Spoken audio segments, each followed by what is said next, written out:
The scene is the Pocono Raceway in northeastern Pennsylvania. William Neal, known professionally as the Astonishing Neal, is about to risk his life on this track while attempting to beat his own personal record for high-speed driving while blindfolded.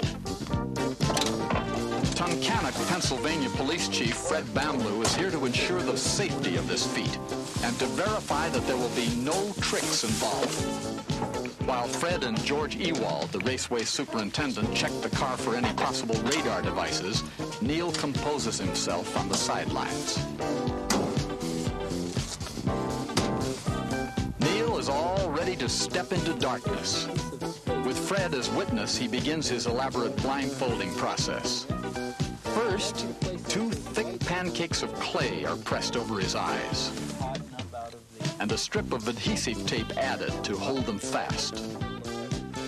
Then a thick swath of cotton is placed on top.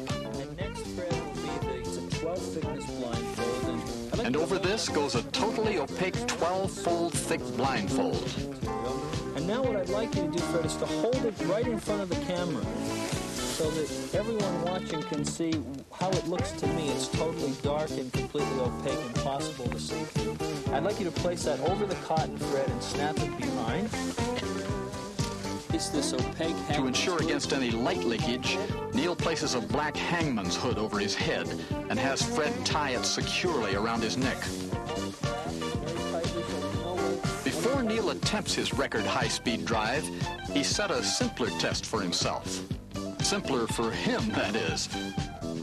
He's going to drive through a human obstacle course of 7 people, blindfolded. The ability that I have that I call para-optic vision, without using my eyes, I can actually visualize and sense things around me. It'll just be a matter simply of sensing in and kind of tuning in, and to hopefully avoid those same people out on the track.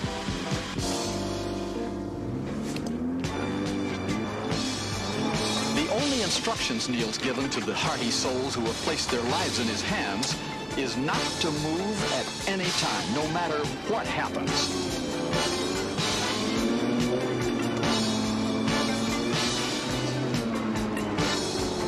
Amazing, he's done it. Well, now it's time for the supreme test, 100 miles per hour blindfolded. Chief Bamloo gets in with our cameraman behind him. Both will be silent passengers, checking all the way, giving no help under any circumstance. Neal will make one run around the 3-corner track, hoping to surpass his 100-mile-an-hour mark somewhere between the 2nd and 3rd turns. Since the car speedometer only reads as high as 80 miles an hour, Neal is relying on the police chief to read the car's tachometer.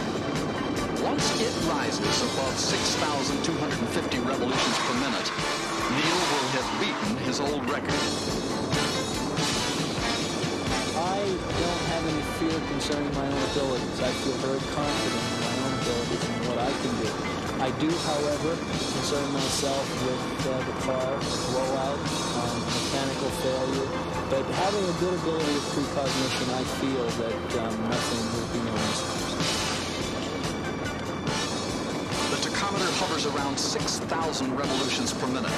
Not fast enough. The car is vibrating tremendously. He brings it out of the 2nd turn and into the straightaway.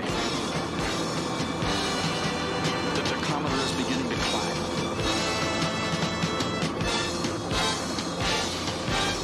6,600 revolutions per minute. That's equivalent to 105 miles an hour.